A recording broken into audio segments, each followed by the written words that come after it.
conjunto de agendas en la República Dominicana que yo llamo la agenda del siglo XIX, porque han sido temas resueltos casi por la totalidad de los países en el campo internacional, pero que en la República Dominicana todavía son una agenda pendiente. Parte de esos temas, el más importante, pienso yo, es el de la energía eléctrica. El país nunca ha gozado de una energía estable, confiable y costo eficiente.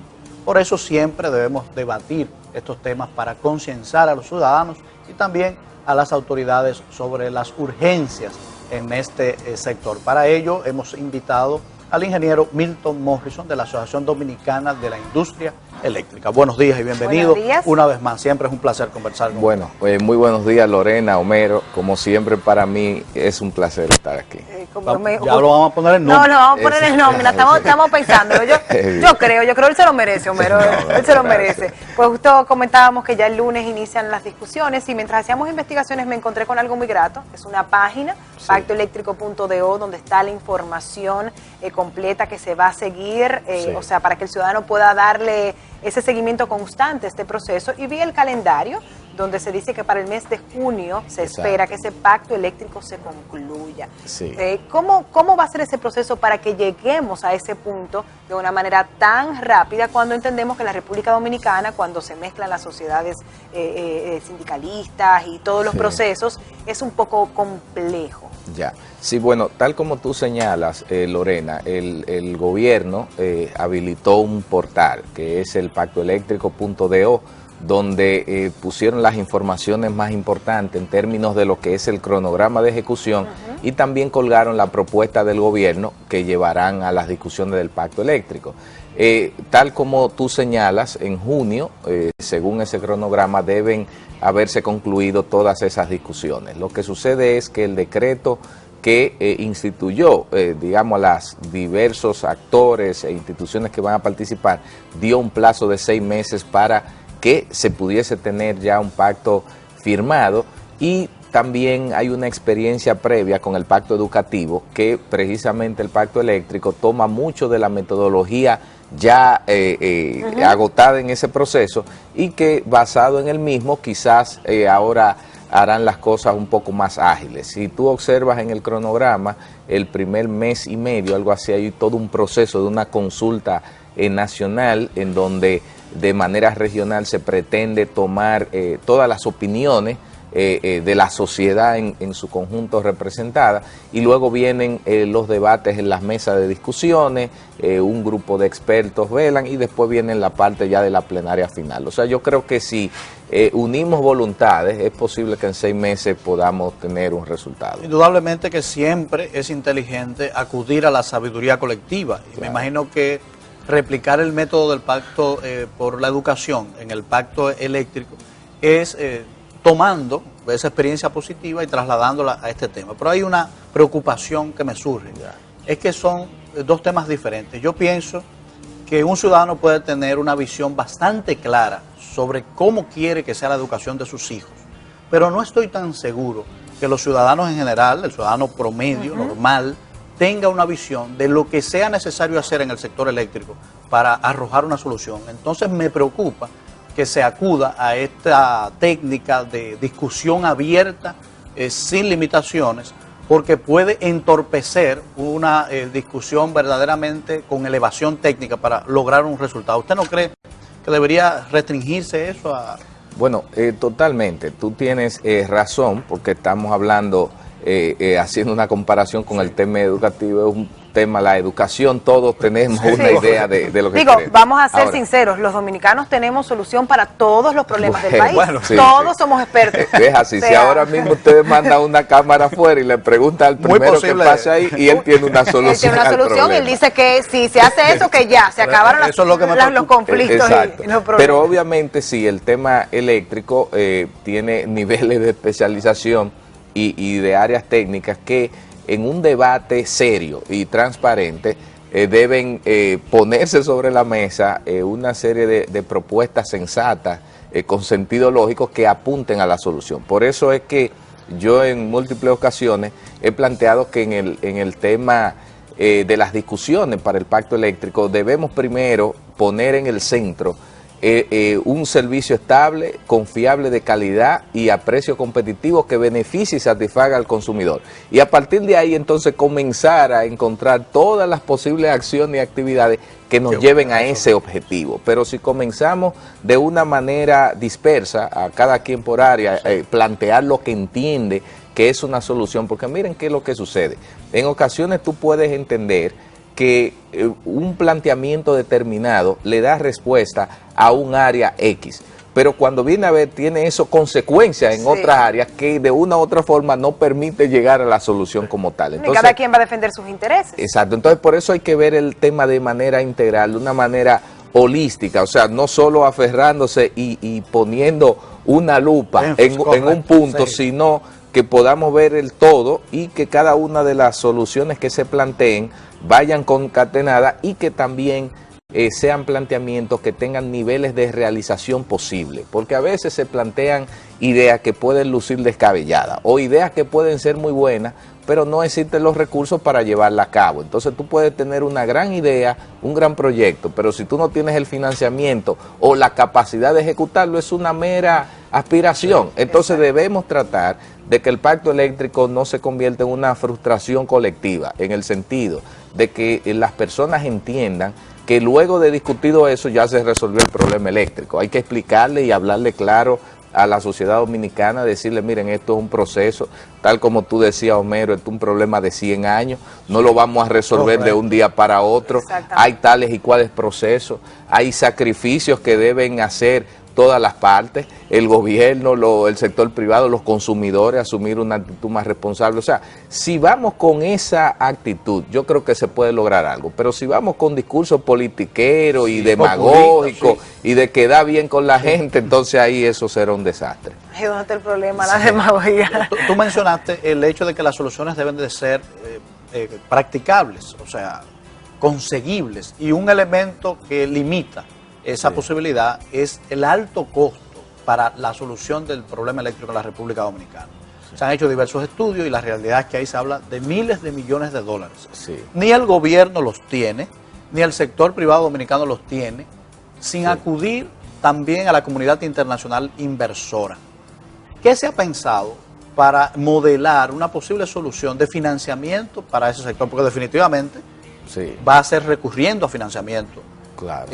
¿Qué se ha modelado? ¿Qué se ha visualizado? Sí, mira, lo primero es que así como una modelación o un resultado muy específico no se tiene. Lo que hay son intenciones de parte del gobierno, intención del sector privado de poder participar haciendo inversiones. Hay un sector privado que está muy pendiente de que el Estado Dominicano promueva y genere las condiciones y el clima de inversión necesario, que no sientan amenazas para ellos traer sus recursos y poder invertir en las diversas áreas. Hay un gobierno que hemos visto muy activo, que quiere hacer inversiones y está haciendo inversiones. O sea que yo lo que creo que ahí, tal como tú señalas, debe venir esa alianza público-privada en el entendido de las limitaciones que tiene cada uno de los sectores, porque por ahí es que hay que empezar, o sea, la humildad, o sea, entender, yo tengo limitaciones y yo te necesito para poder encontrar una solución a esto y mancomunadamente trabajar en esa dirección.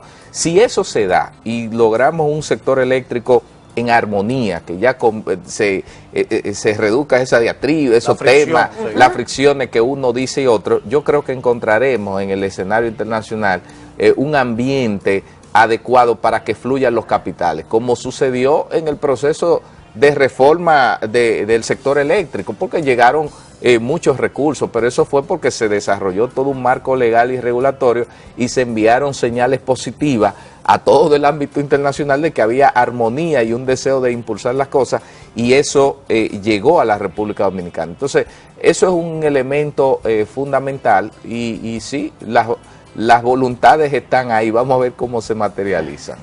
Entramos en el 2015, un año que se ha avisado que se va a empezar a renegociar los contratos con generadores privados. ¿Esto debe ser parte de la agenda de discusión del pacto o se va a llevar y es correcto que se lleve en paralelo aparte?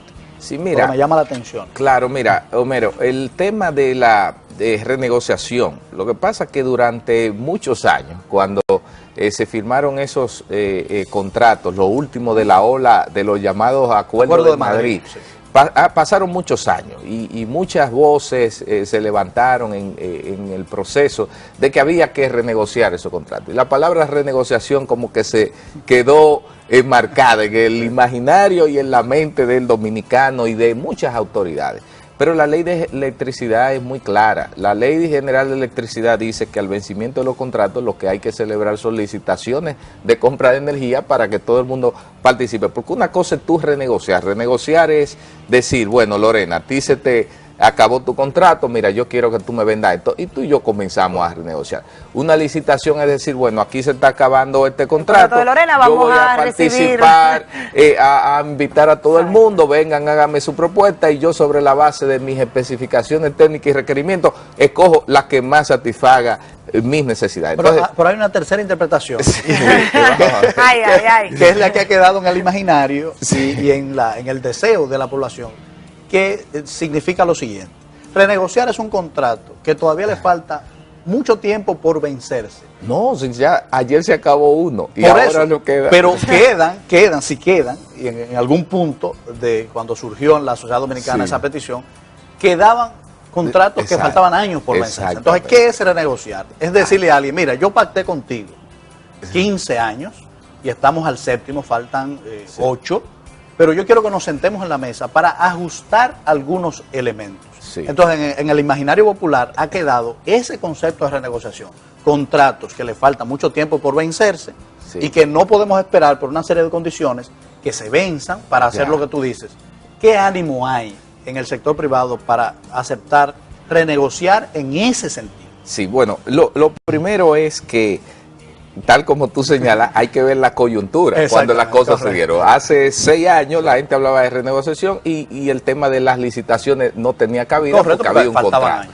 Pero ahora que hay otra coyuntura, una realidad de que se han vencido ya parte de esos contratos y que en este año y el próximo año ya se vence la totalidad. Entonces, bajo esta coyuntura, ya hablar de renegociación disminuye y se eleva el tema de las licitaciones. Ahora, también una de las cosas que siempre hemos planteado es la necesidad de que a la sociedad dominicana se le informe de manera adecuada. Miren, hay de esos contratos que se firmaron, en el proceso mismo hubo un caso que se renegoció. O sea, que hubo un acuerdo a través de una de las empresas, pero siempre se quedó en el imaginario que nunca se produjo. Y debo decirlo de manera muy clara, en el periodo de la administración del licenciado Celso Marrancini, él logró avanzar en unas negociaciones y llegó a un contrato con una de las empresas que ha sido muy satisfactorio para ambas partes, tanto para el Estado Dominicano como para esa empresa.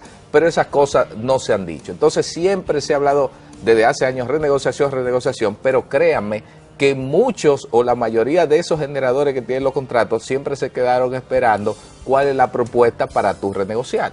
Parece que el tema de la renegociación solo era de periódicos y de prensa, pero en la práctica no se materializaba. Entonces, para la sociedad dominicana habían una serie de actores que sí, de manera valiente pedían la renegociación y una buena posición, pero en la práctica eso no se materializaba. Entonces tiene que haber una coherencia en lo que se dice y en lo que se hace, y eso nunca se dio. Eso es importante porque en el pacto eléctrico vamos a tener soluciones que entendemos van a ser súper viables para llegar a un fin del problema de la energía eléctrica. Hemos visto en el pacto de educación, que es el que utilizamos como comparativo, que han tenido muy buenas ideas, pero la de la implementación ha fallado mucho. Sabemos muchas escuelas que se inauguran sin profesores, edificaciones que no están completas.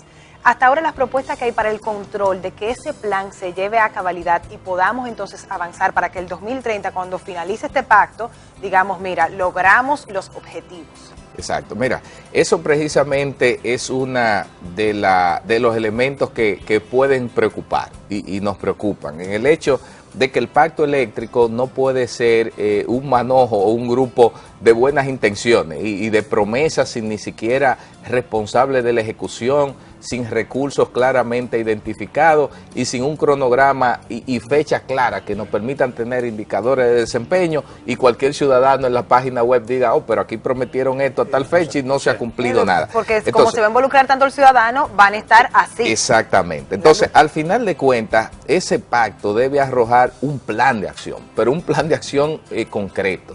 Se hablan de unos grupos de veeduría social, o sea, veeduría para el tema del pacto eléctrico, y obviamente no se ha definido, supongo que eso serán parte de los resultados mismos de la discusión del pacto, cuál será ese mecanismo de seguimiento. Pero usted puede estar seguro que la sociedad dominicana y sobre todo diversos sectores y el que nosotros mismos representamos a través de la Asociación de la Industria Eléctrica, vamos a estar muy pendientes de la ejecución de todas esas cosas que se planteen, porque entendemos que esta es la gran oportunidad que tiene la República Dominicana de visualizar una solución a este problema que nos afecta en múltiples formas, de manera personal, de manera de la finanza pública, en términos del aparato productivo, etcétera, etcétera. Entonces, no podemos darnos el lujo de fracasar. Entonces, yo invito a que toda la sociedad esté pendiente y sobre todo, no solo que esté pendiente, sino que exija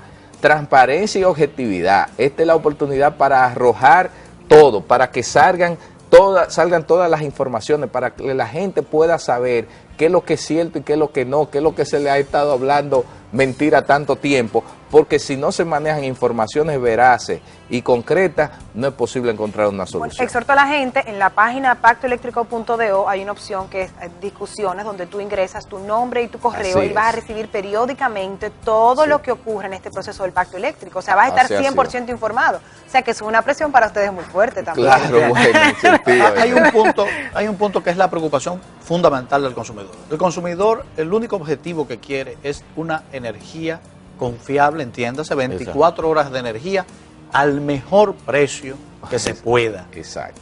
Comparado con el mercado internacional. Ha habido el criterio en la República Dominicana de que somos el país con una de las energías más caras. Yo sé, y en ocasiones hemos tenido entrevistas que tú has venido con tus documentos a probarme de que no somos uno de los países con la energía más cara. Pero nos abocamos... Es la percepción. Exactamente, de acuerdo a los números que tú me has presentado. Estar como está sucediendo ahora, que ha caído con el tema de la baja del petróleo. De la baja petrolera, que esperemos se mantenga y que no sea coyuntural. Yo creo que hay una gran oportunidad con esto de las licitaciones abiertas, porque el hecho de que sea contratada por el Estado a retazo permite que haya posiciones dominantes en un mercado que disuadan a compañías muy importantes del mundo a venir a competir aquí por un pedazo del pastel de la generación. ¿Tú crees que en esta ocasión vamos a poder tener precios de partida más bajos, producto de esas licitaciones que deberán hacerse en el 2016? Sí, mira, obviamente que sí, y ya lo estamos viendo y lo seguiremos viendo. Miren, muchas personas no se han dado cuenta que el 2015 es un año fundamental, crucial para el sector eléctrico, por diversas razones.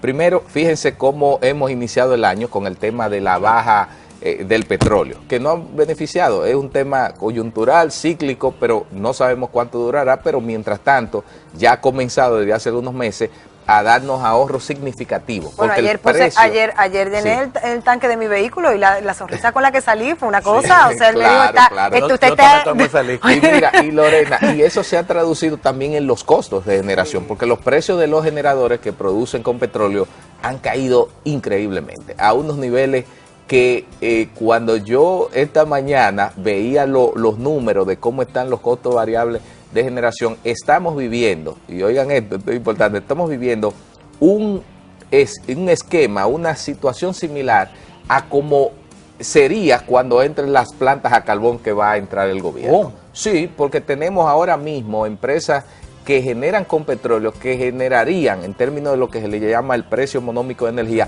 más barato que las plantas a carbón y más barato que el gas natural. Ahora mismo hay plantas en el sistema que están generando mucho más barato. Entonces, eso de mantenerse un año, estamos hablando que generaría ahorros para el Estado Dominicano por la venta de generación de los generadores a la distribuidora entre 300 y 350 millones de dólares. Lo que significa que el subsidio en el año 2015 va a ser menor. Exacto. Si se mantiene durante un año, va a ser menor. Entonces, dada esa coyuntura, más el tema del pacto eléctrico, más el término de los contratos que tenemos, ¿qué va a suceder? Que ya las condiciones en las que se licitarán y que se venderá la energía, que vendrá hasta de esas mismas empresas que han estado funcionando aquí, será totalmente diferente. Ya ese esquema de tener un precio de un parque de generación X, bajo toda circunstancia, cambia a partir del año 2015-2016. O sea que ya eso de que la energía más cara del mundo, que dicho sea de paso, no es cierto, porque hay otra más cara del mundo. Yo quisiera que sea más barata, no es que estoy diciendo que ni es la más barata, pero hay afirmaciones que si dicen que Homero es el que vende tal producto más caro del mundo, y no lo es, no lo es. Homero va a salir a defender y va a decir, no, pero vamos a hacer las comparaciones porque es verdad. Entonces, al final de cuentas, sí, como tú dices. Pero nos quedamos que sí es la más cara del continente. No, tampoco, imposible, no, mira, no es más cara. ¿Quién nos supera? ¿Quién nos supera? No, mira, por ejemplo, yo me voy a ir a la región. Si lo vemos en términos de lo que es el precio del kilovatio hora que recibe el consumidor, tomando en cuenta que hay un subsidio y en otros países existen los subsidios. Mira, Puerto Rico tiene la tarifa eléctrica más cara que nosotros. Jamaica vende, para citarte las islas, Jamaica vende la electricidad más cara que nosotros. No te voy a comparar con todas esas islas de las Antillas Menores, porque solo Trinidad y Tobago la venden más barato que nosotros. Después todas las otras la venden más caro. Si nos vamos a Centroamérica, vamos a encontrar que solo de todo ese grupo, cuando lo vemos la tarifa eléctrica por los tramos residenciales, en la parte comercial e industrial, solo Costa Rica tiene precio de electricidad más bajo que el que recibimos nosotros los consumidores. Después Guatemala, El Salvador, en Nicaragua, tienen todos ellos precios más altos que nosotros. Y ya en Latinoamérica, pero muy equivocada, porque el tema de la tarifa eléctrica no es absoluta. Tú sabes que hay, según bloque de consumo, tú encuentras, por ejemplo, Colombia, te voy a citar, que es un país que tiene recursos. Hay empresas distribuidoras en Colombia que tienen precio al consumidor final de la tarifa eléctrica más caro que como nos la venden de norte y de sur. Y si te vas a Europa, la cosa en euros se complica. Entonces, a veces se dice, bueno, ¿y en Estados Unidos? Bueno, Estados Unidos, Hawái, no es parte de los Estados Unidos. En Hawái la electricidad es más cara que la República Dominicana en todos los tramos. Y estas son informaciones que yo la doy, pero gracias a un señor que se llama Google, tú puedes probar si Milton Morrison está diciendo no la verdad, y simplemente hay que entrar y buscar esa información. Tengo que admitir que yo tenía esa creencia, hasta que hicimos un programa especial que usted fue con sus documentos y me probó que no era cierto. Y la verdad que sí, tenemos oportunidad de tener tarifas más convenientes, pero no somos la... No, definitivamente que no. Definitivamente que no. Entonces están los retos ahí planteados. Yo lo veo a usted muy alegre. No sé si es por la baja del petróleo. Su sector. No sé si pasó algo más, no sé. Porque usted sabe que el sector que compone la asociación, si ya no tiene presiones financieras, me imagino que lo dejará tranquilo. Los fines de semana, me imagino que ocurren como, no sé, como más ligero y siempre todo. Hay algo. En diciembre hubo un alivio, pero ya va acumulándose otra vez el tema de la deuda. Bueno, me apuntan. Me llega a la memoria el tema de los apagones, que también tiene un rol en el tema del costo, porque es verdad, yo puedo tener un kilovatio hora a X precio, pero si tú me das 8 horas de apagones y me viene la factura como quiera, bueno, está implícito ahí un valor que debemos medir. Entonces, eso no encarece el hecho de que aquí se nos va la luz. Claro, totalmente. Mira, Homero, lo más costoso que tiene el sistema eléctrico es el apagón en sí mismo y también las alternativas que tú tienes para suplir ese apagón. Por ejemplo, una vivienda que reciba 24 horas de electricidad del sistema eléctrico y otra que reciba 10 horas y las otras 14 horas la compense con un inversor, la tarifa de electricidad sumada a los costos que le genera el inversor para funcionar, será más costosa que el que recibe 24 horas. El kilovatio hora producido con una plantica eléctrica, un negocio, eso es más caro que el kilovatio hora producido por la más cara de las plantas que tiene el sistema. las velas, eso está estudiado. Hay estudios que se han demostrado del Banco Mundial y el mismo BID que han dicho que el costo más alto es el costo del apagón y las alternativas para suplirlo. Entonces, al final de cuentas, una de las cosas que nosotros planteamos y vamos a llevar al pacto es que hay que suplir la demanda en el 100%. O sea, la gente debe tener energía constante y sonante. Ya hay que acabar eso de que se racionalicen la energía, o sea, que se den apagones programados, porque al final de cuentas es un costo más elevado para el consumidor y para el país. Entonces, uno de los planteamientos es que hay que darle 24 horas de energía a todo el mundo. No es solo darle 24 horas de energía a un circuito y a otro decir que usted no paga. Bueno, el que no paga, cóbrele. ¿Tú entiendes? O sea, el que no tiene medidor o corte del servicio, el que no tiene medidor, póngaselo. Pero nadie contrata un servicio para que le den 10, 12, 15 horas. Quizás nosotros no lo percibimos mucho y a veces uno escucha, hay muchos dominicanos que no perciben el impacto negativo del apagón. ¿Por qué? Porque, bueno, viven en una torre, un edificio, tienen una planta y ni se enteran que hay otro que tiene un inversor que solo se dan cuenta cuando el aire acondicionado no le funciona por el inversor. Pero hay la gran cantidad de ciudadanos sufre esas realidades del apagón, pero también nosotros, usted que tiene el inversor, el que tiene la plantita, también lo sufre, porque si usted no tuviese ese inversor y no tuviera esa planta, pagara menos de electricidad y las industrias también pagaran menos porque no tuviesen que invertir en plantas eléctricas y combustible para mantener sus operaciones. Pero la teoría entonces del contador prepago, o sea, de que tú prepagues la luz, que tú pagues 1.000 pesos y entonces tú recibas 1.000 pesos de luz. Eso entonces, eso no, entiende que no será una opción viable. No, esa es una de las opciones más viables para ciertos segmentos de la población que necesitan programarse. Porque mire, el gran problema que tiene el tema del consumo de la electricidad es el desconocimiento que tiene el usuario de cuánto está consumiendo. Es verdad. Porque es que el tema de la electricidad, o sea, tú no lo puedes ver, la electricidad es algo que tú no es tangible, tú no lo palpas, tú no lo mides. Entonces la única forma de tú controlarte es tú teniendo, por ejemplo, a través de una medición prepagada, que tú tienes un display, que si compraste 1.000 pesos de prende el aire, a ver, espérate, déjame chequear. No, el aire no se va a prender aquí. Que si tú pones eso, tú vas viendo cuánto se te agota. Por eso ya se ha desarrollado todo en el país una cultura del prepago alrededor del tema de las telecomunicaciones, porque el que sabe que pone 100 pesos administra su llamada. Administra su llamada. Oye, funciona la mil maravillas, es verdad. Exacto, es así. O sea que sí, eso es parte de la solución. Lo digo por la confusión que puede haber por el tema de los apagones, como al final cuando es prepago, si tú se terminó la cantidad que tú pagaste, pues inmediatamente. Y sería una manera más eficiente de administrar también el subsidio eléctrico a una base de la población.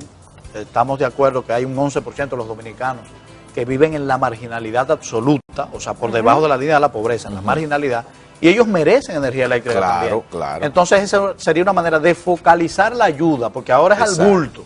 Déjeme decirle, y hay que confesarlo, a mí me subsidian, y eso es injusto. O sea, a mí me deben de cobrar el kilovatio como cuesta. Yo no merezco subsidio, pero como no hay una manera lógica de administrarlo, bueno, se va todo el mundo al bulto. Y con este sistema podrían focalizar, bueno, esta gente que vive aquí, que sabemos que está en esta condición, vamos a ayudarle. Así es. Y podría mejorar el flujo financiero del sistema. No me puedo quedar de preguntarle cómo andan las cuentas, porque le hicieron un abono de 400 millones de dólares. Pero yo sé quizás por eso el diciembre como que fluyó un poco más. Pero que estaba alta.